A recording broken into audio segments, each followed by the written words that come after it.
Never seen a smile so big on my little old lady's face until I tell her I'm going fishing all weekend.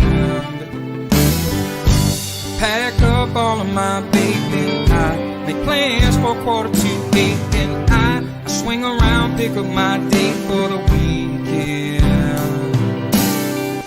Some reason she seems to please when I'm leaving. There's something I'm missing when I'm gone fishing. When I'm gone fishing. When I'm gone fishing.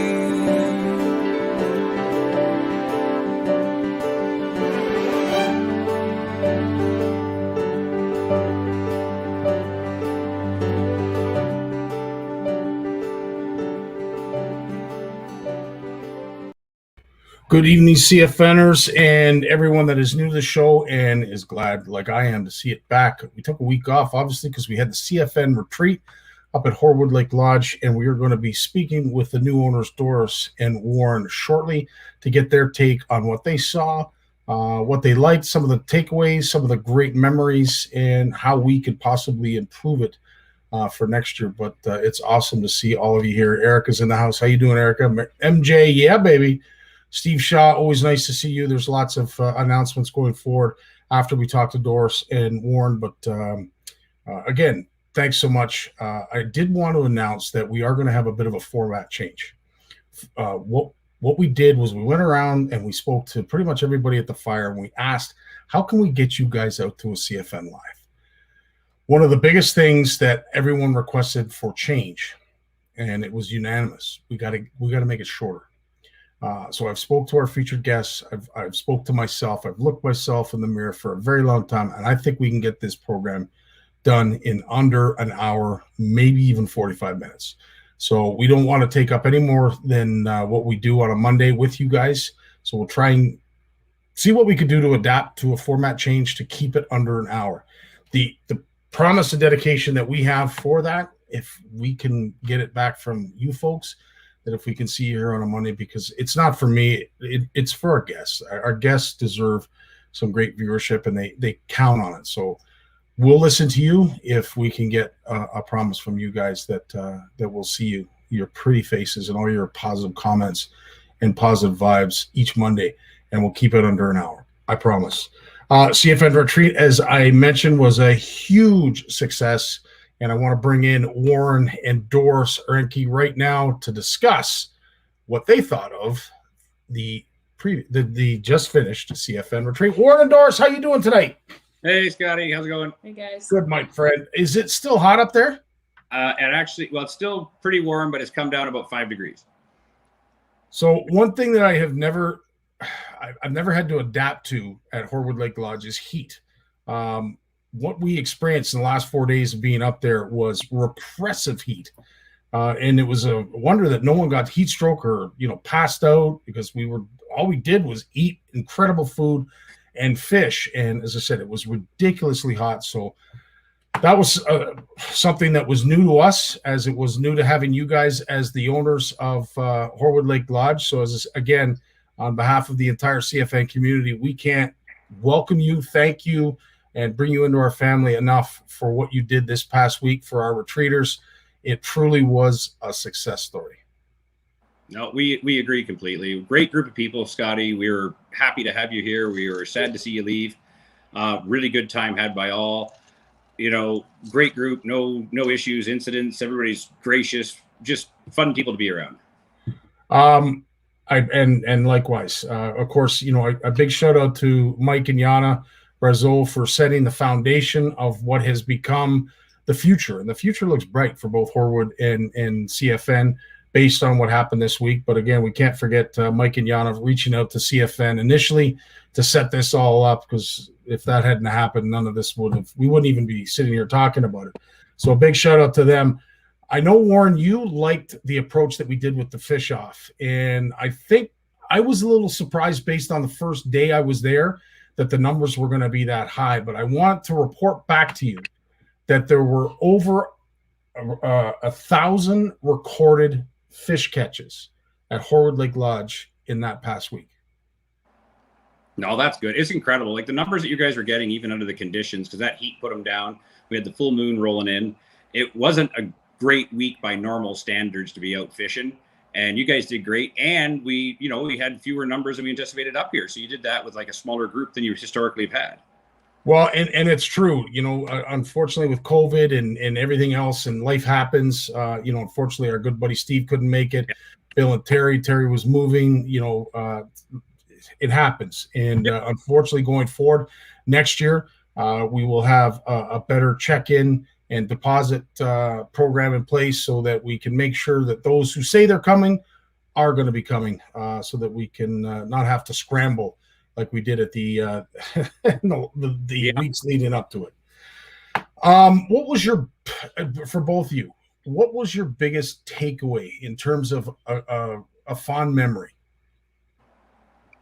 Tyler Brooks touched my heart when he posted that video of his daughter singing about catching fish. It was just amazing to see that sort of family. And that's what you guys are all about, is that family message. And we would love to support that. We want to see more parents taking their kids fishing. We want to see all of that stuff. So that's amazing.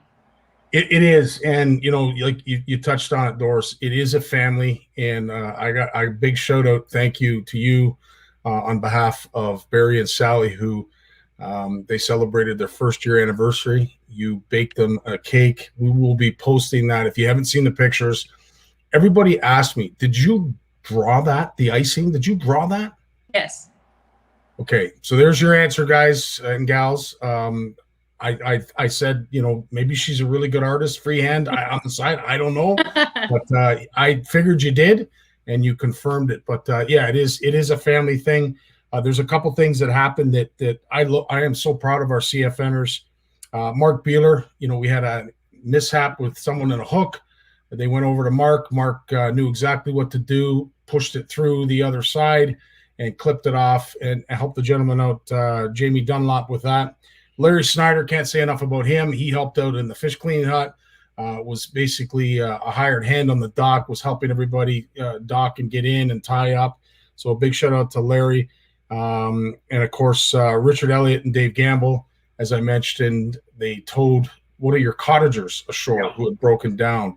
So, as I said, the fact that goes on, and then everybody who brought up a boat took the time to take people out that may not be able to experience being on a boat that has electronics or a trolling motor or what have you. So, that was really cool to see and witness as well. So big shout out to everybody that partook in that. In terms of next year, what are some of the things that you are thinking of doing to improve things? We haven't got a huge list of stuff in terms of improvements. I mean, we're going to be, from our side, you guys brought so many boats up. You didn't use a lot of the fleet, which was fine, and made things a little easier for us. But there's some more upgrades coming to our boat fleet for next year. We know there was Richard was pretty happy with what he got handed there with his new boat seat, so he liked that one, and he was kind of one of my test pilots for that. So we've decided we're going to upgrade to those really big high back seats now, make things a bit comfortable on the boating side. I don't know. We haven't got any too much planned bigger. I mean, the food is, as you know, we focus heavy on food. That's our part of entertainment for you guys, keeping you comfortable and keeping you fed. And then, well, I'll tell you, Tony Szanowski saying your cheeks look a little chubbier, Scotty. Well, you're 100% right, and it's their fault. Their fault right there. The smoked meat that you were pulling out, Warren. The attention to detail, Doris, that you had in your culinary recipe and appetite. I mean, it was really something. I can't thank you guys enough. Unfortunately, I'm going to have to start jogging to take it all off to get ready for next year.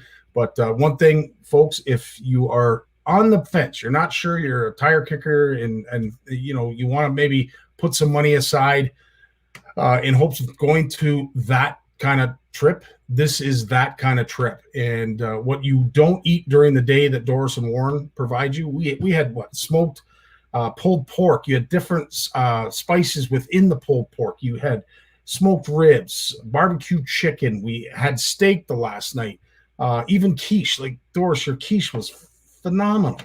That kind of stuff, as I said, it speaks volumes, and unfortunately we have to wear it for a few weeks before we burn it off, but you will not go hungry. And then on top of that, Horwood Lake Lodge, which of course can be called the supermarket, provides us a good quantity of fish each and every night that we're able to fry up for our retreaters. So the one thing you don't do is go hungry at Horwood Lake Lodge. And in terms of booking next year, I'm hoping that we'll have bigger numbers anyway. But is there a number that you would look at as sort of comfortable, or what you would sort of aspire to get in terms of quantity? We're looking at our space and stuff like that. We know what we could manage this year wasn't overly difficult for us to handle, so we were happy with that. I mean, we're making some modifications to the cottages, moving some beds around, doing a few changes there. The current number we're looking at is 30. We think 30 is a very solid, manageable number.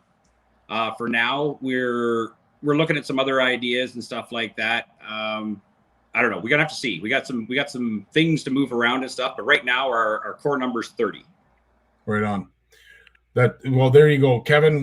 We missed you this year, bud, and hopefully you'll be there next year with your buddy Rob. As I said, there was definitely some notables that were sorely missed, some that were really counting on coming, and unfortunately had tragic events happen in their life, and life-changing events in their life. So that stuff, as I said, we found a way to persevere, even though we were missing a good chunk of our family. But next year, as I can say, it only goes up from here. And you guys have set a very high bar in regards to that. I'm not sure how you're going to duplicate it. But as we've talked about bookings, some of the highlights, and some of the folks that we wanted to thank, is there anything you wanted to say before we leave you tonight? No, just looking forward to next year. If anybody's got some comments, input, and especially pictures, please email them to us. You can get us at horwoodlakelodge@gmail.com.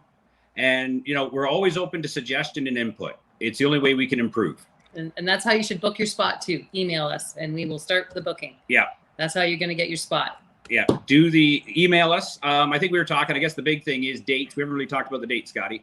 So you and I talked at the end there. Yeah. And we're looking at, I believe we're talking August 14th through 20th. You said you were happy with that week, and everybody seemed to be. Yeah. So we'll be doing August 14th. So that's the Sunday the 14th through to Saturday the 20th. Sounds like a plan. And let me just write that date in my calendar. It's done. It's booked. Folks, we're obviously with things going up in the world, prices going up in the world. Doris and Warren have already made it unfortunately known that the price that has been our steadfast and something that we have looked forward to, unfortunately we won't be able to do that again next year. Stuff's just going up. I hate to use the language or what I really want to say, but stuff's costing money, and that unfortunately is going to have to drive the rate up a little bit. So we're going to do our best to try and keep it reasonable, but it's going to be worth every penny. We're going to feed you. You're going to have an amazing time and catch lots of fish. Couldn't have said it better myself, Doris. And that is so true. It is worth every penny. Ask any of the 24, 5, 6, even the young kids that came, if they'd love to come back again. And I can guarantee you all of them unanimously would.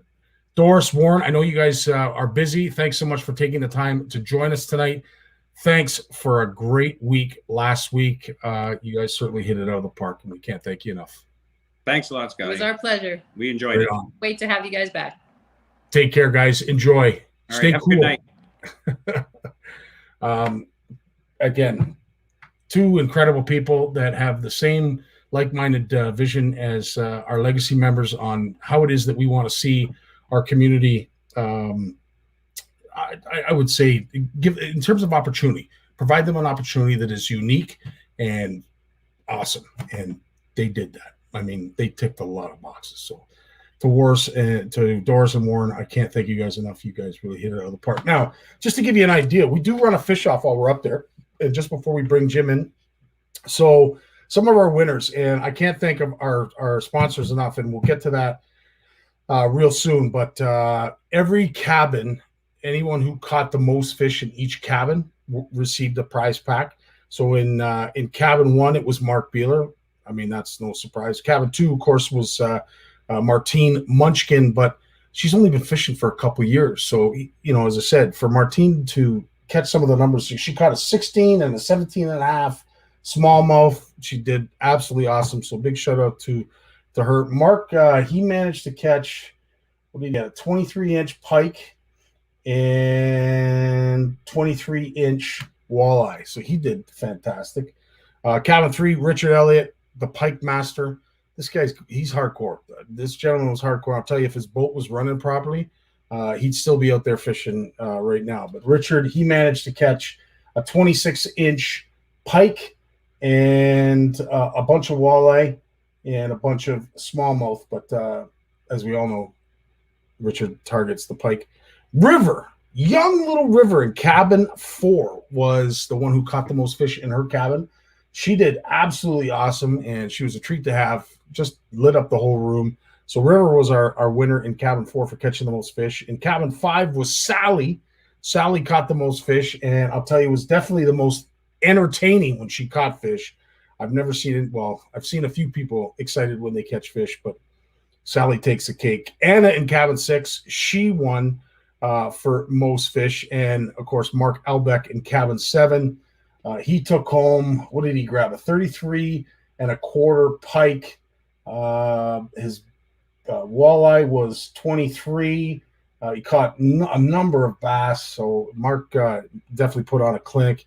And in cabin 8, our good buddy Ronald Coloresi, all the way from Connecticut, he took it in cabin 8. And Ronald didn't catch any like giant fish, but he just caught a number of decent fish. And this is where it gets really interesting. So the largest smallmouth was Jonas in cabin 7. He caught an 18.5-inch smallmouth. The walleye was caught by Tyler Brooks, and it was 25.5-inch walleye. Those prizes were given up to or provided by Bait to Go and Ugly Boys Baits. Can't thank Bruce Downs enough for bringing those up. Smallest fish was a tie. It was actually Mike Gilchrist and Sally. They both caught a 5.5-inch fish. One was a perch and one was a walleye. So big shout out to Bait to Go for that prize pack. And largest fish, which was the Symmetry Combo supplied by Shimano. Jamie Dunlop caught that. And in the coming days and weeks, you're going to see something really cool, how that fish was caught.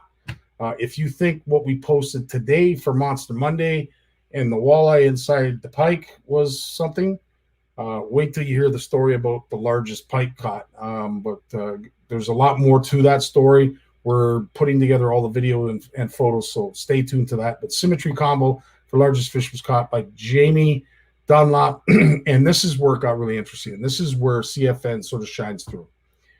So on day 2, which is the Tuesday, I asked Richard Elliott to take all the numbers down, but I asked him to write down the number of keeper of walleye people caught to bring in to the fish fry. No one really understood why, which was good. No one asked why, which was even better. But what we did is at the end of the week, we times all of their totals by the number of keepers that they brought in on the Tuesday. So for most fish caught overall, because Ronald Coloresi brought in 4 fish and Mark Beeler brought in 2, Ronald Coloresi ended up with 608 fish because it was times by the 4 keepers that he brought in on the Tuesday. But the Tatula left-handed reel that was supplied by bait and bite me variety. And big shout out to Dave Helmer for dropping that off to us. Went up to the store, signed the wall. Can't wait to show you guys that picture. It was a true honor. But Ronald Coloresi, in true CFN fashion, surrendered the reel to Mark Beeler, who came in second place, but managed to catch the most fish overall, which was just shy of 300. So Mark Beeler, just under 300, brought in 2 fish on the Tuesday. He was 6 away from what Ronald's total was, but still Ronald surrendered the reel to Mark. So that's CFN for you, baby. Can't say enough about this incredible community. Thanks to all the sponsors that I mentioned who rallied around, during busy times. I mean, I was meeting people on the side of the highway at Bass Pro, this place, that place. But again, the prize packs that we managed to put together, and let me get to the branding of that. So there's the prize packs. These are some of the folks that really helped out. Impact Baits, Dynamite Plastics, Y'all Eye Fish Lures, Chris Yalaoka, I tell you, man. North Shore Tackle, MFS Baits, River Reaper, and of course, Big Ugly Baits. These folks went to town in a big way and helped us out in making sure that everybody went away with something. So again, prizes will be have already been handed out and have been probably paraded on social media. So thanks to everyone who did that for giving the limelight to our sponsors. And we did something really cool. Each day was dedicated to a sponsor, and we have videos that we're putting together that, thanks Impact Baits, thanks Dynamite. So there's some videos, really cool videos that are going to be coming up. There's a whole bunch of stuff. As you can tell, as I ramble on, there's just so much going on. I'm doing my best to try and get to all of it. Serena Shaw fundraiser. I want to give you everyone an update. Steve has asked me to no longer accept money on behalf of our late Serena Shaw. I'd like to say thank you to our CFN community on behalf of the Shaw family, because we have managed to raise over $3,400. This is where our CFN community, again, can't say enough about it. Steve obviously needs some of the money, but as I had mentioned many times before, Steve's the kind of guy, I knew he was the kind of guy, he would only take so much, and he would only take what he needed. So there is a little bit left over. And I think if anybody's been following the predicament that Richard Dunlop's son-in-law is in with his being diagnosed with leukemia, the gentleman unfortunately has a 2-year recovery period with some of the treatment that he's going to be receiving for that. And he only has 16 weeks of sick time. So Richard and his wife have put together some money, and they're going to help with his mortgage payments. And I said to Richard up at the retreat, I said, because I know Steve, if there is anything left over, CFN would like to help by paying one of those mortgage payments. And we're going to do that. So we've already e-transferred the money that Steve needs to Steve and his family, and the remainder will be sent to Richard. So I'll get in touch with Richard. But if you're watching, buddy, this is for you, bud. And again, everybody's going through some hard times. In the meantime, while we were away, we are putting together a fundraiser that's going to help build a CFN slush fund.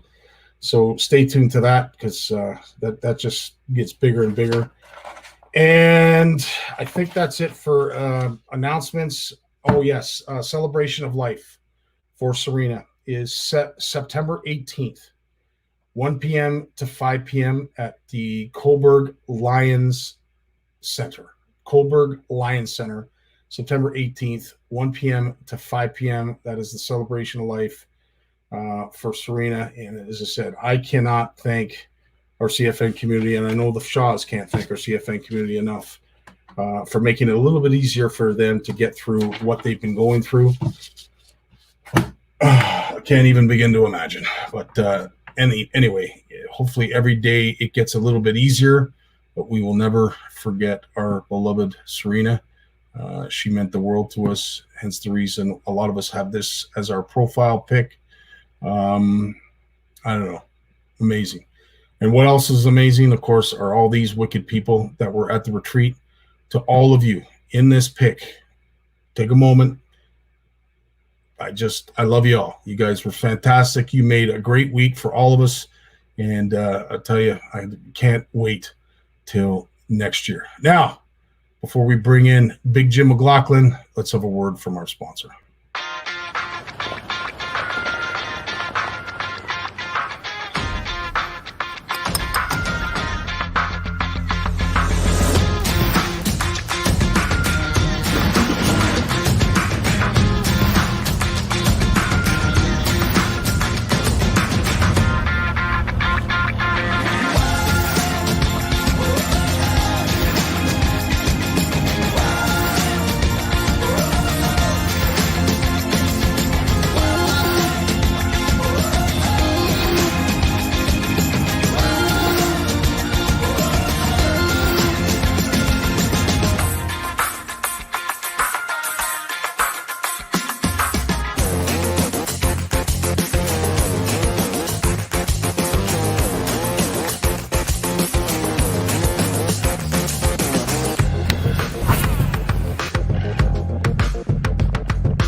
Big Jim in the house. I'm ready. Of course you're ready. You're always ready, buddy. It's a pleasure. I love that scene where he's fishing the crankbait and he sets the hook and takes the 2 steps back to make sure the line's tight.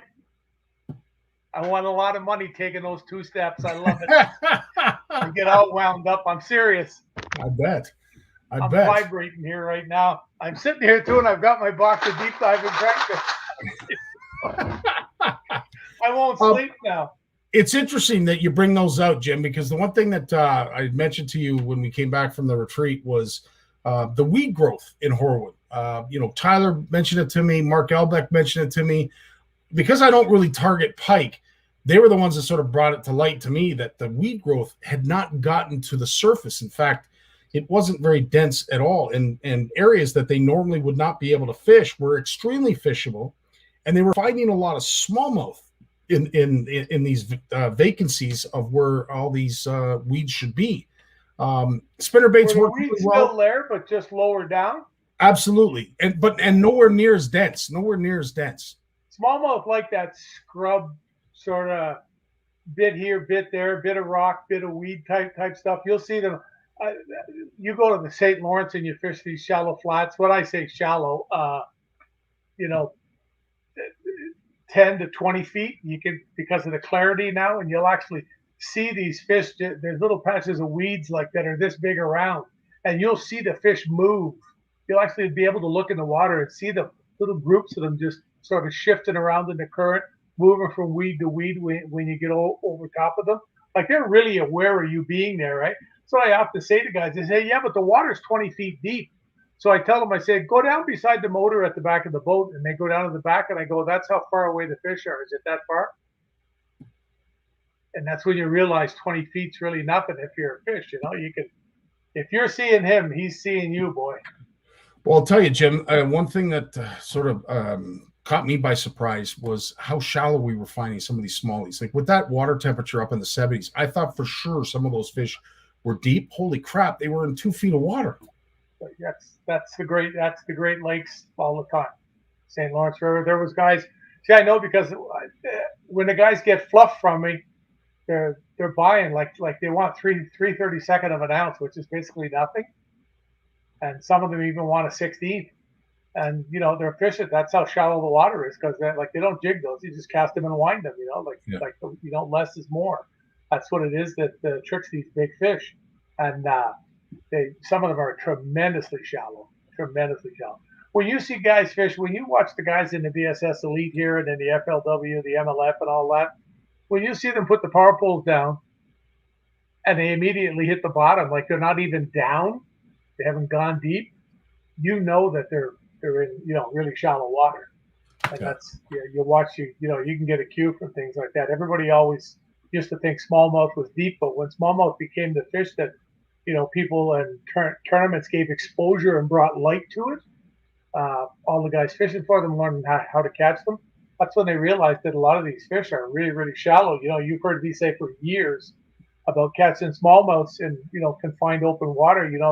The fish are living 5 feet under the surface. The water underneath them is 300 feet deep. They don't have to have something to be beside. But the one thing you'll always see close to them is a ball of bait. Yeah. And they just follow around. Quite often too, what you find is if you look to the closest shore, it might only be 100 yards away.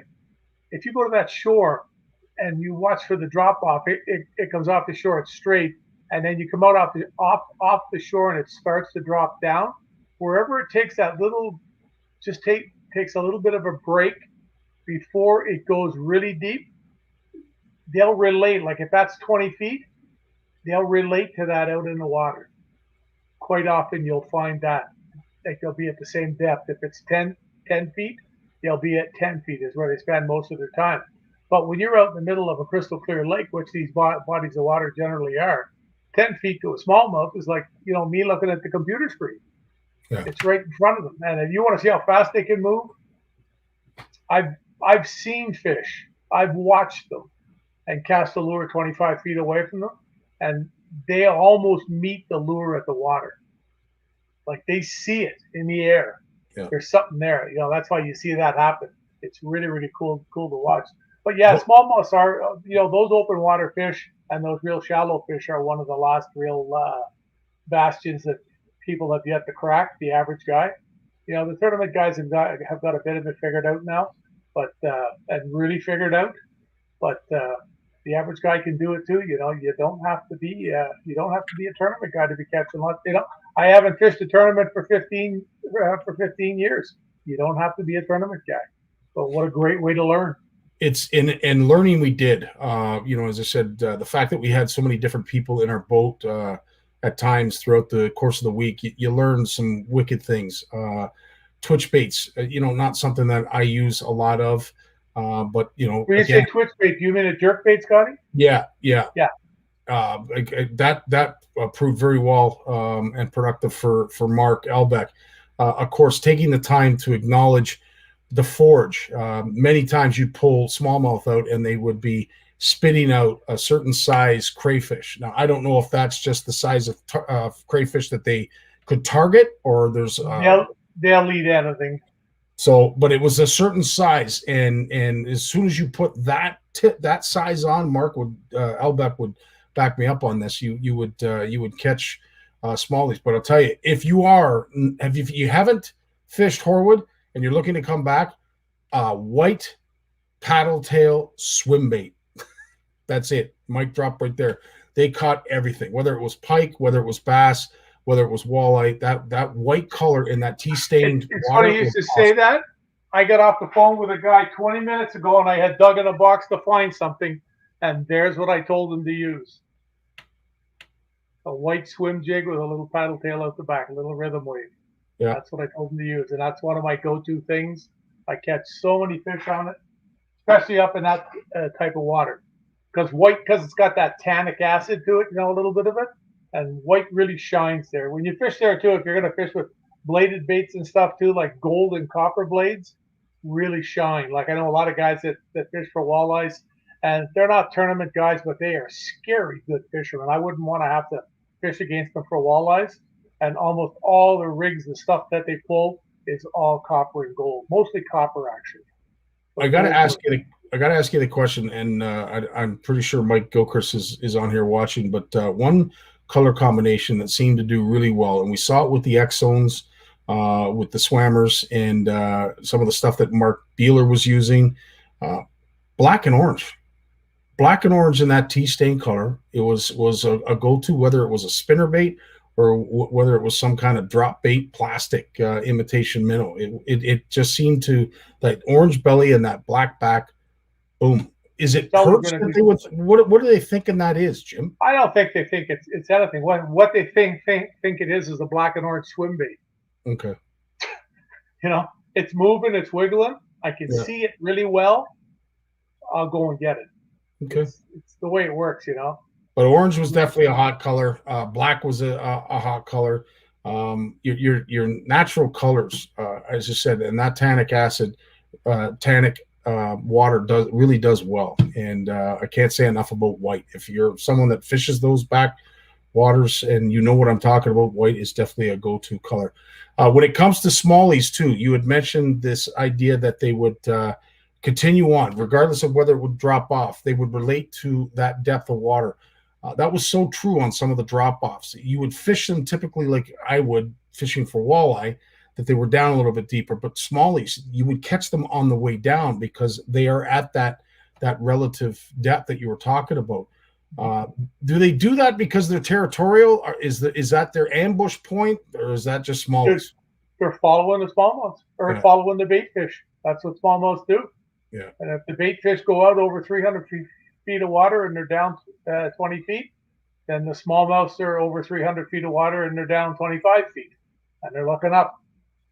That's what they do, and they get into patterns. And it's when you knock a pattern that you get the lights out result. I had a buddy of mine he fishes a small lake up here in the north of Highway 7, not quite to Peterborough, and he got on smallmouths that were in the 12 to 15 foot range, and he has a live scope on his boat now, and he could see them. And he said, Jimmy, I've never seen anything like it in my life. He said he caught them all in a deep dive and crankbait, and he had one that would run down to about 10 to 12 feet. He said, I had it on 8-pound fluorocarbon, and I would throw it as far as I could cast it. So you're sure it was down to that 12 foot mark. And he said, virtually every time I threw the lure out, I caught a fish. Wow. He'd never caught so many fish on a crankbait in his life, where he had always used a swim bait or a drop shot or something like that. But the crankbait allows you to cover a lot of water fast. And that's quite often the deal. Just like a jerkbait, that's quite often why a lot of these guys use that.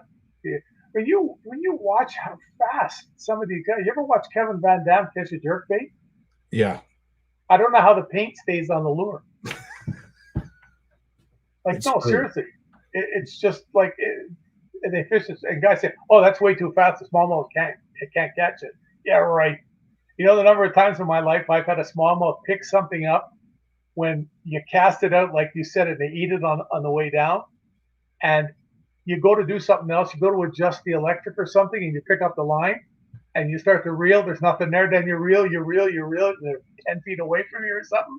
They just swam with the lure in their mouth. They grabbed it and continued on. Now they can move. It's so true. And what was really cool, Jim, you have the luxury of seeing this a lot more than I do, people catching their first fish. And we had Walter come all the way out from Saskatchewan. Of course, they don't have smallmouth bass in Saskatchewan. And to watch the delight that he had reeling in some of these smallies was truly something. We take it for granted sometimes. They're pound for pound fight aspect, like they truly are one of the hardest fighting fish. But to see someone who's never experienced it, who's our age, phenomenal, absolutely phenomenal. Your age. I'm trying to be kind. You youngsters. I haven't seen you in a week, so I got to catch up on my kindness and some of my compliments to you, Jim. So yeah, I'm doing my best. But yeah, no, absolutely. Sean had asked about live bait. Was any live bait used? Yes. Oh my word! I did my best to refrain from using it. Just I don't know, my stubbornness out of spite. But I'll tell you, live bait definitely caught more fish. No questions asked. Whether it was smallmouth, like Martine was using worms, she caught some great smallies, or whether it was the walleye, they loved that worm, that live worm on the hook. So there's nothing like real meat, I mean, but it's like anything else. You got to get it on top of them. You got to be where the fish are. you know, and that's the whole thing. The most important thing isn't what's on the end of your rod; it's where you're throwing it. Because if there's no fish there, you ain't gonna catch them. So that was, I plead with people about that, Scotty. I They're know. so concerned about the lure or what's on the end of the rod, and they're nowhere. There isn't a fish within 5 casts of them, and they're claiming it's because the lure's the wrong color, or I lost my lure last week. I'll never catch another fish. You know, like that kind of stuff. It's funny. It's true. But yeah, absolutely. And the one thing that I had to say for all of us anglers, at least myself, who normally fish 20 feet of water, we weren't finding the fish in the typical places that they normally were. They would show up from time to time. In a lot of cases, they weren't necessarily hungry. You were finding some active schools, especially the walleye, in 25 feet of water, maybe a little bit deeper. And then, Now, are you there at the same time as you were the last time you went? Yeah. Yeah. So that it was interesting to hear Mark and Tyler's, they were talking about the weed growth and how there just wasn't any for what they typically would experience up there. And this is our 3rd year, so I'm going to take it from them. They know, because they do a lot of that backwater fishing. So when they were surprised at the lack of weed growth that they had, obviously the fish are going to adapt to that. The other thing that I was amazed at, Richard Dunlop and Jamie were catching good sized walleye in 7-8 feet of water, which is typically not what you would see this time of year. Definitely in June, but not usually typically, unless it's getting closer to night up there. Man, I learned so much, from people, and it was amazing to see so many people learn from some of us.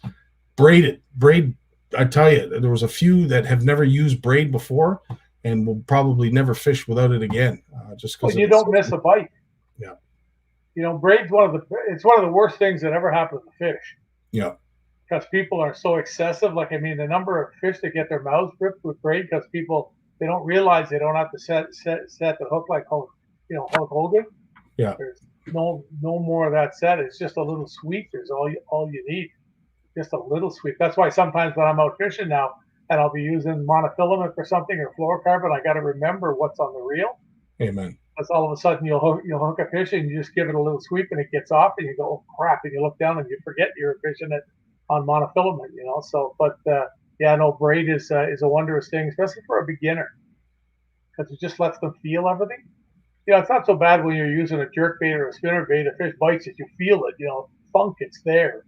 But when you're fishing jigs and stuff like that, and stuff moving slower, or stuff that you're actually letting sit on the bottom for a second before moving it again, sometimes you can miss a lot of fish doing that. Yeah, very true. What have you got planned for this week upcoming?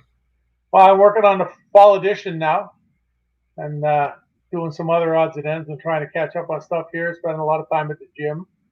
I eventually have an appointment to talk to them about the nerves in my legs from the chemotherapy on the 13th, and hopefully and I want them to either tell me that's what it's from, or if it's not, then I need to keep going and find out what the problem is and how to fix it. Yeah. It's really good. I had a really cool thing happen too. I have a place that I buy gas near Belleville. I'm on the reservation there. I go and get gas down 49. There's an old guy there I always talk to. He's just a great guy. And I slip him a few, I give him a pack of rhythm weights once in a while, or a little bag of jig heads and stuff like that. And he's so appreciative of it. He's just a good old guy, eh? And his name's Harry. And he calls me I told him, call me on Facebook or contact me on Facebook. Been having a lot of lower back pain.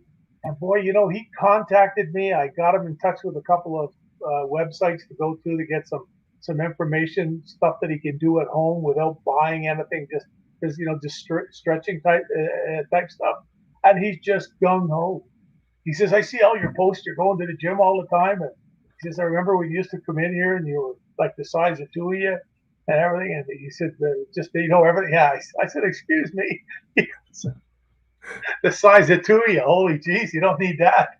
But no, it's just really, really cool. So that sort of made my weekend. Just the reason I was late getting on tonight, there's a guy lives over here that I talk to often. He's a farmer, and he brought his little girl by to visit me tonight, and I got her a Shimano hat and got a picture of her with me, and We're down fishing on the dock right now. When we're done here, I'm going to go down.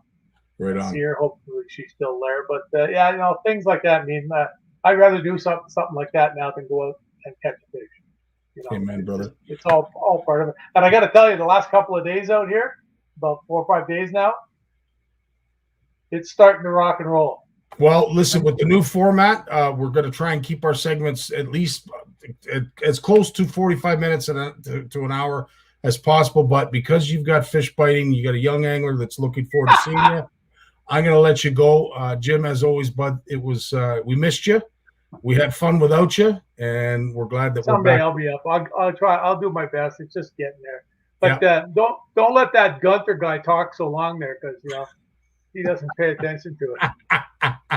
All right, I'll do my best. You take care, everybody. I'm happy to hear you guys all had a great time up there too. It was the best. Top shelf. Absolute top shelf. I also, what would the heaviest fish have been that you guys caught there? Ooh, heaviest? I don't think anybody weighed a fish, to be honest with you, because we always measure them as opposed to weigh them. But yeah, an 18.5-inch smallmouth, dude, that would have been well over 4 pounds, just because of the bellies they had on them. So I probably, you said that, and God, how much do I weigh? Okay, so I didn't go up there, but I caught a bigger fish than you guys out in the backyard. Oh my God, that's too funny. But no, I'm jacked the way it's happening in the back here right now. I went down there last night, punked the chair down, and the wind had been blowing from the north, so it blew all the weeds back in front of the dock and everything. It's just a mess of weeds. So I pull out the old Kiera frog, I cast it. It hit the water, and 1/2 of a second after it hit the water, pow! I literally landed that thing on a fish's head just by fluke, you know. Yeah. And it didn't spook it, and it ate it, and it was like right in the roof of its mouth inside. It just absolutely annihilated that thing. And when you wonder about how savage nature is when things happen, when you see the little duck jump into the water and pop, he's gone. It was the same thing out here. But no, it's definitely happening. And when I see my memories on Facebook come up, about a week ago, 10 days ago, I was whining a lot last year too that I wasn't catching any fish. And all of a sudden it starts. So I think it's just it's that thing getting into early September.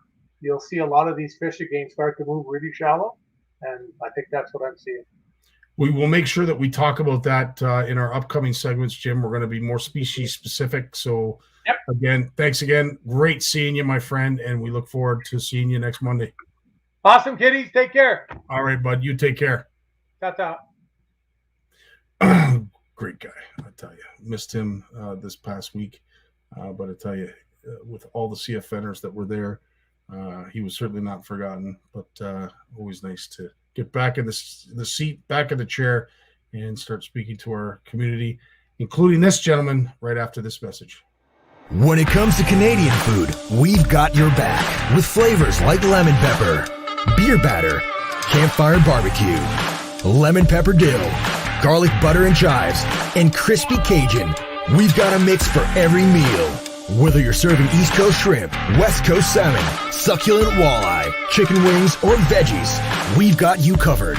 Coat your food in outdoor flavors. Available online or at these fine retailers. Lawrence Gunther's in the house. How you doing, Lawrence? Well, I'm doing great, man. And Fantastic. What an amazing trip you guys had. You know, it's yeah, I can't say enough about it. The fact that you're able to bring a bunch of people together. They come from faraway places. They risk I don't want to say life and limb, but they risk life and limb on those treacherous roads. Some of the roads are unforgiving, as Amanda found with one of her tires. We seem to have issues all the time. And I did mention to say to Tyler Brooks, I believe his front brake seized up on his truck on the way back. So if he might still be in town for all I know in Timmins. So as I said, you know, there's a lot of sacrifices that go on, but it is well worth it. The new owners, but I mean, Mike and Yana set the foundation of what the CFN Retreat has been. And I said with Doris and Warren, it's only going to get better. And I'll tell you, it is. It's the highlight of a lot of our summers. Really sounds amazing. And, you know, I was listening to Big Jim talk about smallmouth bass chasing things, and it reminded me of my biggest smallmouth on the St. Lawrence River.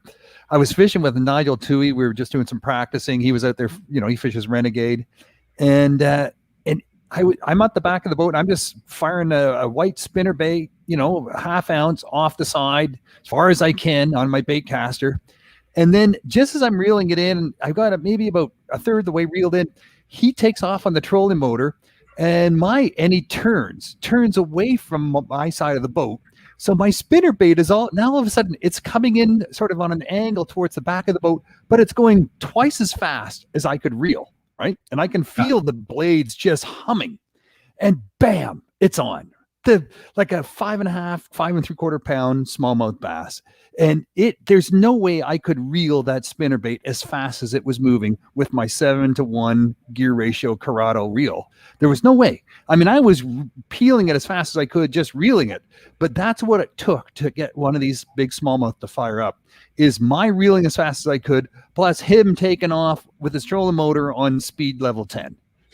It's interesting you say that, and not to maybe that extent, but the one thing that I did notice, especially when the winds laid down and that heat started to heat up, when it came to the walleye, I don't know what it is, but I find that you have to have movement. If you sit in one spot trying to jig a walleye in that heat, it just doesn't happen. You've got to move. You've got to be on the move, whether it's a third of a mile an hour or half a mile an hour. You've got to be moving because I don't know what it is. It's the instinctive nature of fish. They've got to chase.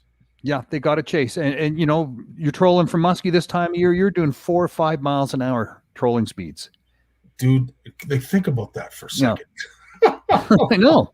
Not only is the hardware that you use twice, like 3 times the size, 10 times the size of what we're using for walleye, and then the gear that goes along with it. I mean, some of these sticks, last time I saw a pole like that, it had hydro lines attached to it. But anyway, it to me, it's amazing.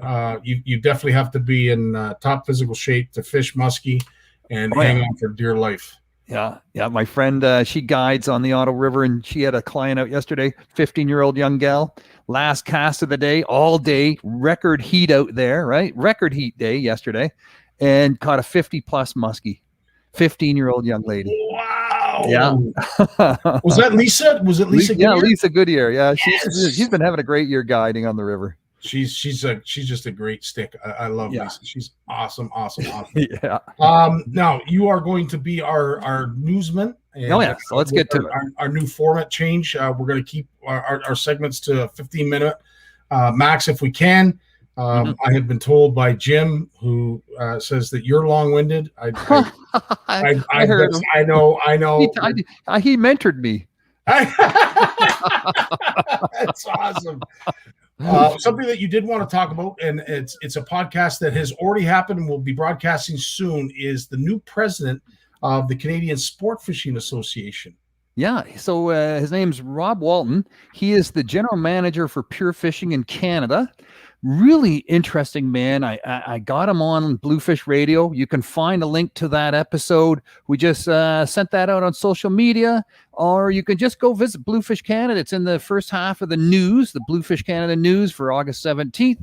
And there's a little article in there about the Canadian Sport Fishing Industry Association and the upcoming election.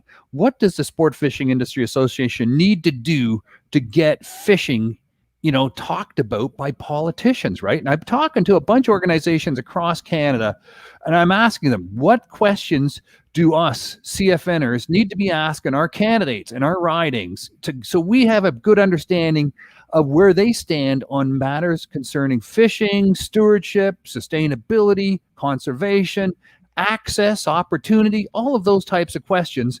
And I think just by asking these questions of our candidates, we'll be sending the message across Canada that this is important to us. This is important to a lot of Canadians. So stay tuned. We'll have that list out soon. We'll be sharing that. Hopefully next Monday, we'll be sharing that with everybody. And in the meantime, check out that Bluefish Radio podcast with Rob Walton. We talk about a bunch of stuff. We talk about the fishing industry standing behind outdoor shows, standing behind sponsors. They just didn't abandon everything and put some money towards some 15-year-old social media influencer with 10 million followers. They could have, but no, They're still sponsoring professional anglers. They're still showing up at outdoor shows. So, they understand that they've got to support that. He's really interested in the mental health benefits of all these people who have been coming into fishing over the last 2 years with the pandemic. We talk a lot about that. And we just get into the future, the history, the heritage of fishing. We talk a bit about, the whole 30 by 30 thing, and we'll be doing more news about that coming up as well, Scotty. Well, and you had mentioned that's great. I'm looking forward to it about what's going on with some of the preliminary findings in regards to our salmon out in BC. I'm looking forward to seeing an update on that. I'm really interested to see what Rob has to take. Now, the Sport Fishing Association, does this supersede the Fish and Wildlife Board? This Canadian Sport Fishing Industry Association is made up of representatives of all the big fishing tackle companies. Right? So these are the companies that, that make the equipment that we use. And they've got a vested interest in making sure that we can use that equipment, right? That if we get shut down, their sales disappear. They're not the American Sport Fishing Association, but, there's an organization that's super well funded, very active, right? But we don't have that level of funding up here in Canada. But we have good people who care and have been putting in a lot of their effort. So they care about fishing, they care about selling fishing tackle, but more than ever, they care about conservation and access and public access and opportunity, just so we can get out and fish. Because really, at the end of the day, if we're not buying tackle, it means we're not fishing. So they go hand in hand. Not to dumb things down too much, but it only makes sense. It's common sense. Yeah. And hopefully, if they're buying tackle, it means they're going out fishing. But we have a vested interest, and I think we all saw that during COVID. Our small tackle producers, and I tell you, some of them I am absolutely inspired by. Going down to see Chris Yalowicka and his paint booth that he's producing this magic that is Yalai Fish Lures. It buckled my knees, man. Like, it literally is the size of a phone booth. Like, and he's producing some incredible stuff. We're going to be doing a live down at his place real soon, just to give folks the aspect of what it is to be a true craftsman, in a confined space. But there's a bunch of them. Like, there's a whole whack. There was Meigs. We've got Sid Fish's Jigs. We got Bruce Downs and Big Ugly. North Shore. The list goes on and on. And they got us through COVID. When the supply chain broke down, the least we can do is show how appreciative we are of that, and buy Canadian, buy local, support local. I know it's a cliche that's been used over and over and over again, but let's support local, man. I tell you, they got us through some of the darkest days. Well, there's more to it than just supporting local out of the goodness of your heart. There's something to be said too about these guys know what it means to match the hatch, right? Amen. These are the citizen scientists applying their knowledge as anglers to creating baits. It's like, tying your own flies. The streams, your fish, what they eat. And that's what they're doing with everything they build, everything they create. It's built for our waters. You buy local, you're getting lures that are made for your local waters. And that's hard to beat. It's a great point you bring up. I know, the pro staff for a lot of these bigger companies have folks that are able to give them that kind of intel so that they can design their products to meet the needs of anglers. But nobody does it better than the local producers who have actually spent time fishing for those fish, targeting those fish, and having folks that they know target those fish. So, big point that you bring up. On your fish, feel the bite. This is interesting, and I'm not sure how you're going to tie this in, but I like the idea of making sure that you have the right size hook for a Cinco, so that we're not, burying that hook too deep and putting too much harm on the fish. Yeah, I've been fishing with a lot of young kids this year, and they all want to learn how to fish Cincos, right? And they want to catch a bass, and you really want them to do it, but you also want to make sure they don't gut hook these fish, and they're not paying attention. Sometimes they're too young, or they don't know what it is they're seeing or feeling. They don't know that yet. They know something's happening, but they haven't figured out it's a fish, right? It's a fish picking up that Cinco, swimming away with it, sucking it in, just choking it down. So learning how to teach them that is one thing, but also making sure that when you're starting them off, when they haven't figured out that skills, giving them tools that aren't going to result in a lot of gut hooked fish, because that'll turn the kids off. It turns off young people when you have to start going down there and they see the hook down there hooked to the esophagus of that fish. They get pretty turned off. They think, oh my God, did I do that? Am I going to kill that fish? I don't want to kill that fish, and they feel bad. So use some circle hooks, some 3/0 circle hooks, whether, on a wacky rig with the band or no band around the middle of that Cinco. And that way, when those kids feel that tug of the fish and tighten up on it, it doesn't matter how long that bass has been sucking on that Cinco. It's going to come back up the hatch as long as they're not offset. Don't buy the offset, buy the non-offset, the perfectly flat, circle hooks, and they'll come right back up the gullet and hook right there in the corner of the jaw.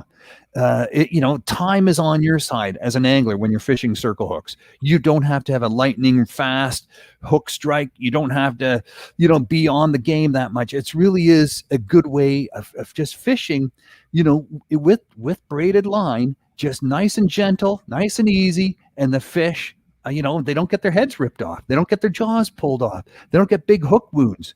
They are getting away, just really easy every time. 99% hookup rate. Use the non-offset 3/0 circle hooks, and if you want to pinch down the barb a little bit, even better. But you know what? Before we run out of time, man, we got to talk about the Tyee pool out on the west coast. So what's going on with that? Okay, so the Tyee pool is in Campbell River, British Columbia. This is if you heard the word of heritage fishery, this is truly what people would recognize as a heritage fishing on the west coast. Here's a place where the tide comes in and out of the mouth of the river. It creates all sorts of pulls and pushes with the current, the tide shifting. It's where the fish sort of gather. They come from all around on the ocean, the north, the south, the west, and they come together and they come into the mouth of the river and they stage there in these tidal pools before they head up the river. And they've been having a fishery there. It goes back well over 100 years, well over. It's rowboats only.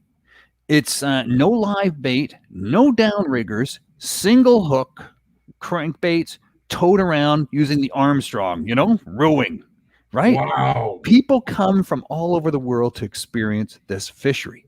In 1985, just to make sure that it could continue, Department of Fisheries and Oceans said, you know what, this is an important heritage fishery here. There's no motorboats allowed in this area. And they defined the area, this Tyee pool, they call it. Tyee's a word for king or Chinook salmon, large Chinook salmon, the kings, the Tyees.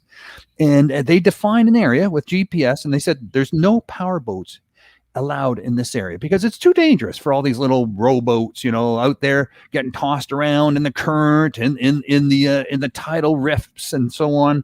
It's dangerous enough for these little rowboats. You don't need to throw in a big boat wake on top of that. So that was in 1985, right? So now, last week, it was announced by DFO that there's now going to be a First Nations food, social, and ceremonial salmon gillnet fishery in the Tyee pool that will take place between 10 p.m. at night and 4 a.m. in the morning. So this was the negotiation between DFO and the First Nations community there that said, no, we want to fish there. And there's been a lot of tension between First Nations fishers. It goes back years. You can Google this and you can hear stories of interactions that aren't friendly, that aren't responsible, that are almost bordering on, threatening people's livelihoods and lives. And they go way back. But now, they've got the right to fish, and they're going to exercise that right, not for a moderate livelihood, but for food, social, and ceremonial. And they're going to do it at night. They're going to put the gill nets out at night, and hopefully they'll be off the water by 4 a.m. But they also said, we also want to drive through there with our boats. We also want to be out there in the Tyee pool with our boats. So now motorboats are allowed to be in the tide pool if operated by First Nations fishers. And they're saying that if anglers get in the way of the gillnet fishery at night, DFO will be on it. If First Nations fishers drive too fast or create danger for the rowboat fishery with their larger motorboats, the DFO will be on it. So you can imagine the pressure DFO's on now to intervene and intercede between these two different groups, right? I mean, this is history. This is reconciliation versus heritage versus economic sustainability of the tourism industry there versus, you know, food, social and ceremonial fisheries versus, you know, A who got ticking these time rights? bomb. Oh yeah. Oh It yeah. sounds like a tinderbox waiting to go off. Oh my God. It couldn't be more opposite. So good thing for the president of the Thai club. If you catch a big enough fish there, you can be a member of the Thai club. This is a club that goes back over 100 years. There's no club houses or anything. It's just a honorary thing. He sent out a note to all members saying, look, be responsible, be safe, be courteous, and watch out, because this is happening, and we don't want this to, like, you know, don't be throwing some matches into the tinder. You know what I mean? Like exactly what you're saying there. Yeah. Wow. Well, we'll keep an eye on that for sure. Yeah. Lawrence, as I'm sure you will, and you'll be bringing a plethora, as you always have, of stuff that we need to know, we should know, and we should get more, active in. And I'll tell you, with the elections upcoming, get educated, folks. Find out who the candidates are that are going to better our fisheries, take care of, our stocking and our hatcheries. As I said, it's climate change can't be the only topic when it comes to the environment. And it seems to be the only topic that we talk about. Climate change. And as we found out, as hot as some of the weather that we've been having, some of these records that we're breaking are being broken back in the 1800s. So climate change is important. I'm not saying that it's not, but it's not the only thing. And it's not the only thing. We have clean water, and sustainable fisheries is, in my eyes, there's a lot of churning going on across Canada in terms of who has responsibility and stewardship over our lands. 30% of our marine areas, 30% of our terrestrial territories, 30% of our freshwater lakes and rivers. That's all going to be sorted out by the year 2030, according to international commitments made by Canada. The United States is doing the same thing. You know, a lot of that land is being wrapped up in land claims and reconciliation, and they're calling it Indigenous Conservation Protection Agreements. So, we need to have a seat at those negotiation tables. Anglers need to have a seat at those tables. If it's mutual benefits between First Nations and anglers, it's not just one or the other, right? We got to figure out how to make it a mutually beneficial situation. And that can only happen if we have a seat at the table. That's a big question for all of us across Canada. Amen, brother. Couldn't have said it better myself, and hopefully we will have that seat. But in the meantime, we will bounce ideas and some of our beliefs off one another, and we'll do it again next Monday. Thanks so much for joining us, as always, Lawrence, and we look forward to what you're going to bring to us next week. Thank you, Scotty. Thanks, everyone. Okay, take care, Lawrence. All the best, my friend. You too, man. Guy is a wealth of knowledge. Certainly has his nose to the grindstone when it comes to what's going on in our fisheries, in our political realms, and generally across the world. But can't thank him enough for his efforts. But before we bring on Jay, here's a word from his sponsor. The fear of failure is failure itself. The world of science rewards the ones who are willing to try and fail. Because without the courage to embrace failure, ideas remain ideas. But with that courage to fail and to learn, ideas can change the world. And they do so on a regular basis, Jay, and you are definitely one of those changers. You are a mentor to a lot of us, and the work that you've been doing recently in those creeks, I tell you, man, especially in this heat. My hat goes off to you. Dude, I'm in my basement dungeon here, fishing dungeons. First time in a month I've sat in this chair. I had to, I couldn't find my desk on Friday. I had to take time this weekend to find my desk because Trevor and Stephanie and myself have made it into a non-workable desk. It's been full of fishing stuff. We did our 1 week trip at the cottage, and then I've been in Leamington for 4 weeks working down at Point Pelee. So it's been nice to work in air conditioning today. I'm not going to complain. Cool, buddy. Yeah. Listen, there was one thing that came out of the CFN retreat this past week that I could not wait. In fact, there was 3 things that came out of it that I couldn't wait to come and talk to you.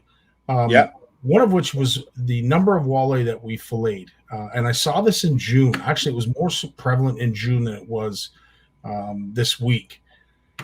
There was like indents, almost like the meat contained a parasite, and it hollowed out an area of the meat within the walleye. Right. It seemed to be in specific areas of the flesh. Like literally, if you could lay the fillets side by each, those holes or voids in the meat were almost identical from fillet to fillet. Now, it wasn't like that in every fish, but it was like that in a lot of fish. A lot of people said that they might be wounds where a pike had grabbed onto them. Is it possible that it's a parasite? Is it possible that it's worms? What's your take on that? That's a tough one. Without a picture, it's hard to say, but it sounds like I think if it was a parasite, it'd be, why would it be in so many fish and always the same place, right? Like we see a lot of fish that get black spot and other very common parasites that we see all the time. The fact that it's repetitive, almost seems like, I know when we're doing fillets, like when I fillet a fish, if I don't, almost every fillet can be a little bit different. Did I go close to the rib cage or not close enough? Sometimes I get mad at myself because I left too much meat. I can hear my grandfather yelling at me because I screwed up the fillet, because he used to stand over me and watch me fillet the fish. And if you waste any meat, you're in trouble. Yeah. So it's hard to say. It could be a common parasite in that lake. Like there's literally dozens of parasites, Scotty, that none of us we notice on fish, but it's all healthy. It's good to eat. I think people notice things like that more now, and we're more aware because of social media. But these things have been existing on fish for literally hundreds, thousands of years, and we didn't even realize they were until someone started sharing pictures. But it sounds like it could be a parasite. That's what I'm guessing. Would it possibly be genetic?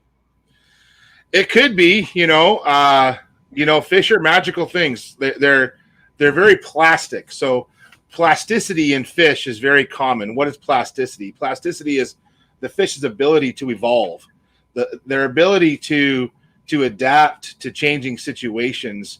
Like smallmouth bass, for example, they literally can change color.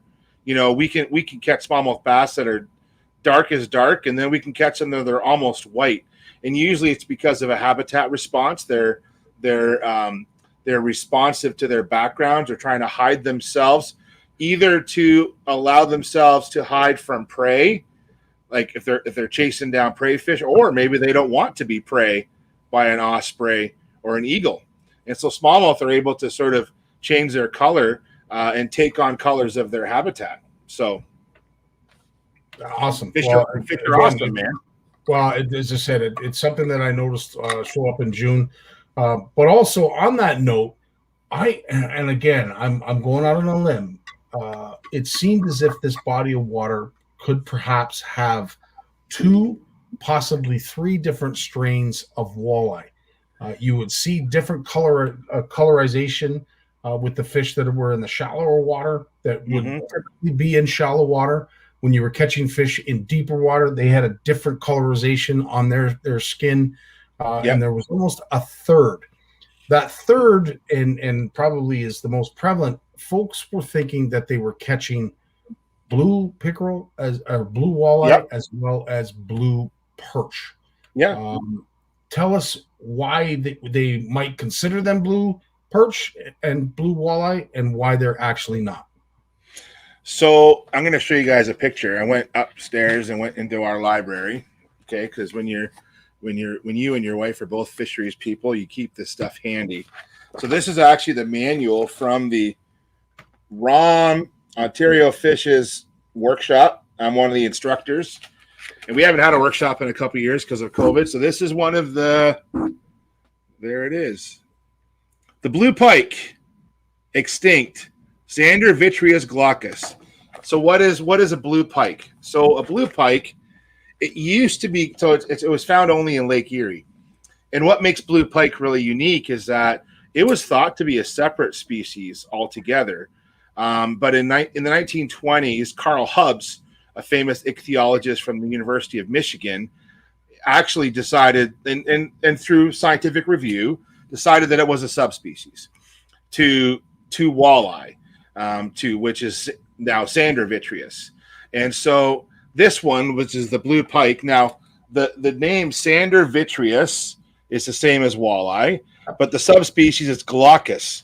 So what do we know about, what word sounds like glaucus? Well, glaucoma, your eyes, okay? Glaucus refers to the fact that blue pike have massive eyes. And now walleye have big eyes, but blue pike eyes were even bigger. And I've looked at preserved specimens from the turn of the last century at the Royal Ontario Museum, and there's actually a metric that we use to measure the space between the eyes and the relative size of the eye in millimeters to the size of the head, and that's what distinguishes between walleye and blue pike or blue walleye. Now, and that was done with hundreds of specimens, because back in the days of Carl Hubbs and other historical ichthyologists, they had those fish.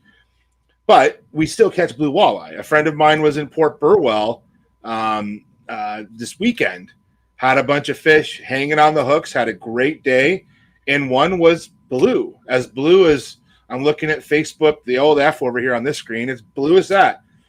It's just a color variation that occurs with the species. It occurs in yellow perch as well. Scotty, we've seen pictures of golden bass coming out of Bay of Quinte. It's not, and we've actually seen them pretty common.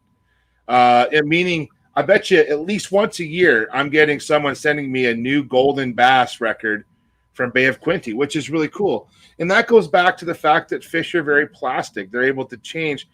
But some fish, so the golden bass is lacking a certain color in its skin. That's a genetic reason why it's gold.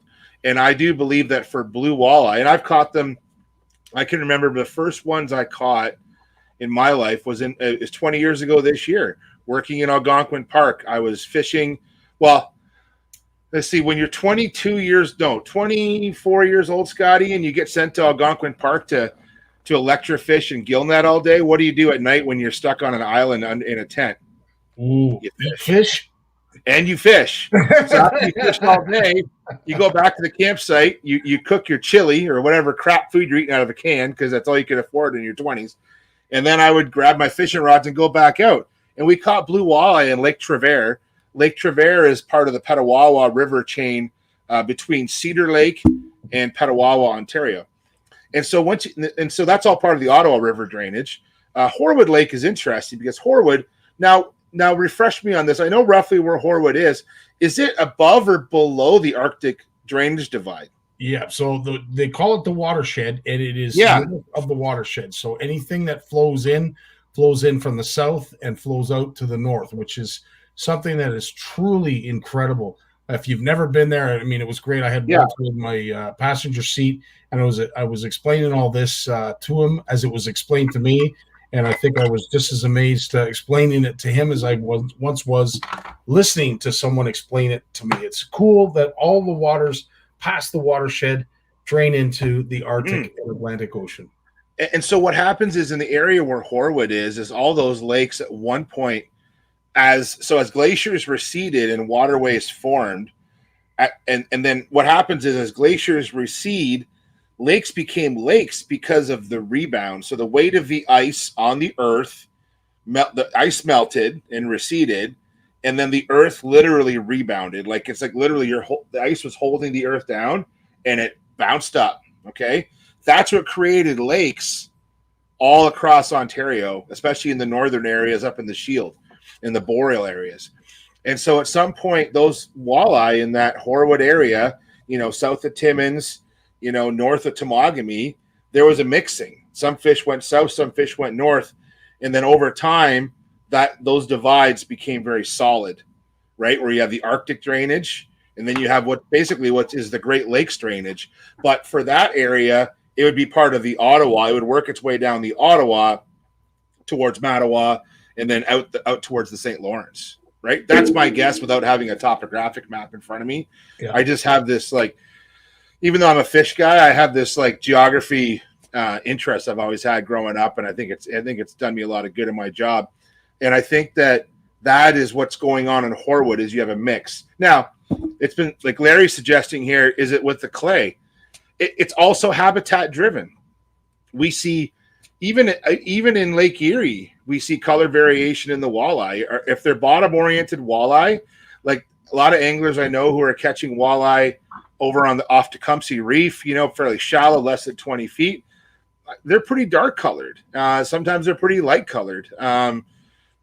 They're just a plastic fish. But the blue pike is extinct. It's actually designated extinct in Canada and all across the world, because it was only known from the lower Great Lakes, like Lake Erie, basically, and part of the Detroit River. So, but there are blue colored walleye out there, just no more blue pike. Amen. And yes, to answer your question, Larry, a perfect example of how clay affects a fish color. Look at the mucus coat on a Kippewa, Lake Kippewa fish up in northern Ontario, right on the border of Quebec. I think most of the lake is actually in Quebec, now that I come to think of it. But that fishery up there, all of those walleye are blue. They'll actually stain a towel. If you try to rub their skin, it'll come off. This is why the question was coming up at the retreat, was because of the mucus coat, if you tried to wash it off, was not a blue tinge. But of course, it has the nice blue color. It's a beautiful blue color in the gill plate, and certainly looks blue. And had a lot of our CFNers confused that they were. I knew they weren't. I hate being that guy. That's why I figured I'd come on here on live and have you explain it to folks, because it makes more sense coming from you than it does for me. Yeah, and you're not being that guy. Like the first time I saw it, I saw a blue walleye up in Algonquin Park, and just so everybody knows, Algonquin Park through the Petawawa River up the east side has fantastic smallmouth, walleye, channel catfish, and muskie fishing, which people don't realize. For Algonquin, that's kind of unique, but that's because of the Petawawa River drainage.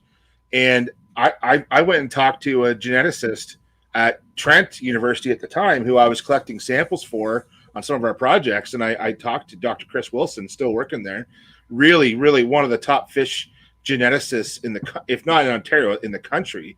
And he's the one that explained to me back in my early years in this job about what the blue walleye and the blue pike, because in those years I didn't realize what the difference was. And it's just a color morph difference. It's just very unique. Yeah, no, that's awesome. So as we had mentioned, going forward, our segments, and again, I hate to hold any of you featured guests back, because you have so much that you bring to the table. But we're going to try. It was a request from our community to try and keep our CFN lives down to an hour. I don't know how we're going to do it with a guy like you, because I know a lot of folks have questions. But perhaps maybe in the very beginning, if you guys come to the live with a question, that perhaps you could put it in the comments and we'll ask Jay right away. Because it's stuff like this that comes up that we just don't have the answer to. And it's great to have someone like you on board and on staff to give us some of the answers. What's going on this coming week in the BARNUCZ family? Oh man, we are adventuring, man. So I haven't been out fishing in a couple of weeks. Spent the past weekend. Saturday we spent packing. We're going to Algonquin Park, leaving Wednesday night. Going to Algonquin. We're going into the heart of Algonquin Park, up north of Lake Opeongo. We're taking the water taxi from Opeongo Outfitters up Lake Opeongo, and we're going into a couple of back lakes. We're meeting up 3 other families. Scotty, you can relate to this too. I got buddies from university. We used to do backcountry camping. When we all started getting married, we did a few couples trips over the years. And then it's been the better part of a decade, and this group hasn't gotten together. We still get together and fish, but nothing backcountry. So the BARNUCZs are going backcountry camping. We have 4 canoe packs upstairs in the living room. They're packed. The paddles are ready. Dude, I was listening to you guys talk. Guess what I was doing? I was sharpening hooks. So I got a box of body baits, and I have to trim it down, man. I got a box of body baits. I got a box of spoons. And I got a couple of abus rigged up with 7 colors of lead core. And I got to trim it all down, man, because I got to carry all this crap. Our first portage is 2 kilometers, and no one in my family's been on a portage except for Heather and myself. So I tip my hat to the fact that you guys did couple retreats, because my high school buddies, God love them, but it's not meant for the wives. We, you know what, there were certain trips that we took the girls on back in the day that, let's put it this way, we got to the first lake, and we like to fish. We don't do loops. What we do is we like go for about 4 or 5 hours, okay? And then we stop. And then we set up a base camp, and then we might do portages into other lakes for the day, right? Yeah. We don't do a loop. We don't break camp every day. I hate that. I'm there to fish. I'm not there to camp. Camping is just something I have to do. But we're going to do a couple day trips. We're looking for lake trout and brook trout. And that's why we need the lead core. Typically this time of year, you got to get down at least 3 to 5 colors of lead core in those lakes. So that's the plan. And Trevor's never done it before. Heather's done more lead core fishing than Trevor has. So he talks a little bit of crap, and his mom's been kind of setting him straight, going, "Listen, Junior, I outfished you at the cottage this year." She did catch biggest fish at the cottage, and you know, he forgets that Mom used to fish a lot before he came along. So he's getting fed. He might get some more humble pie this weekend up in Algonquin Park. He might not get anything at all. I'll tell you, boy speaks like that to his mother, man. You're going hungry for many, many days. Yeah. He's now the only thing we had to do was Saturday morning is we had to pare down our food supply. One of the heaviest things you bring on these trips is food, and you got to pare it down. And I literally said to Heather, I'm like, if we can't catch fish, we're just going to come home early. Like it's meant to supplement our diet. It's a big part of what we do in the park. And I've done 4-day trips in the past where we've come out after 2.5 days because the fishing was terrible. It blew hard or something, and you're only in a canoe dragging lead core. So, but you know what? It's going to be fun. We're going to hang out with a bunch of kids that, you know, these are close friends of ours that our kids haven't hung out a lot growing up. And even though through Facebook and that, we've been part of each other's lives, but we're all going to hang out on an island and hopefully catch some lake trout and just chill. It's going to be a lot of fun. So that's this weekend. Awesome. And is that next weekend? You're going to be with us on Monday? Yeah. We're coming back Sunday night. It'll be late, but I gotta go to work on Monday. So does Heather, and the plan is that we'll be here home on Monday. So, okay. So yeah. Right here with you, we're not going to say goodbye to you just yet. There's 21 of you watching, and one of the things that we're going to do going forward with the new format is we are going to make it species specific. So for the 21 of you that are watching, in the comments, tell us the fish that you want us to talk about. I will mention Jay has a whole bunch of stuff from a science perspective that he will bring. I'm sure Lawrence will have his nose to the ground in terms of what's happening with that species of fish and give us some interesting takes from a news perspective on what's happening. And of course, Jim, he's going to tell us how he fished them, how he caught them, and how he won money with them. No, I'm kidding. Going forward. So yeah, there we are. We got brook trout, we got walleye. As I said, just before we end the broadcast, if you are the one that picked a certain species, as we end, we will put your name on a wheel and we will give away a prize. I'm looking at the comments here and I see brook trout with Steve Shaw got it first. So I'm totally fine with doing brook trout. Nothing against Erica's walleye, which was right after Steve's, by the way. Right on. Well, we've got long nose gar. Oh yeah. Hey, what about Narwhal, Douglas? Narwhal. Listen, that's a mammal. I know, I'm kidding. But as I said, Douglas sent me this incredible pic with some bait to go campfire seasoning. And I'm like, that's cool. These little cubes. I'm like, what's that from? He says, from a narwhal. I'm like, what? So this mass, anyway, this guy brings some really cool stuff to our community. That's cool. I know. I asked, I said, how long is that going to feed your community? He says, Scotty, I can't give it all to the community. We need it to get us through the winter. So when you hear stuff like that, oh my word. Anyway, isn't that amazing? Isn't that amazing? Like, yeah. What's the first question, Tony? What's the it's what species of fish do you want us to talk about next week? Smallies would be a great show. Yeah, absolutely. Mark Bennett, bass, and more bass. Right on. Well, listen, Jay, thanks so much for spending time with us. I hope you have a great. We will. And Marissa, are you talking about the narwhal song? Narwhal swimming in the ocean. Because my kids used to sing that all the time, and they still will if I bring it up. By the way, I see you laughing. Right on, Jay. You take care of yourself. Yeah. Thanks, guys. Thanks, everyone. We'll see you later. Safe travels. All right, so there it is. We're just about to end. If you pick the species of fish that we're going to talk about next week, your name is going to go on a wall. Once the live is done, I will see who is our last commenter, and that'll be it. That'll close the door. But yeah, absolutely some great choices here, guys and gals. Garpike. Marissa, I was actually corrected that we do not have garpike. It is long-nosed gar. I thought the same thing as you did, that they are garpike. Apparently they're not. So I learned something this weekend. But yeah, absolutely fantastic, guys. Thanks for a great show. Thanks again to Horwood Lake Lodge, Doris and Warren joining us tonight to tell us how we hit it out of the park when it came to the CFN retreat, and to all those who came and are sharing their pictures with us.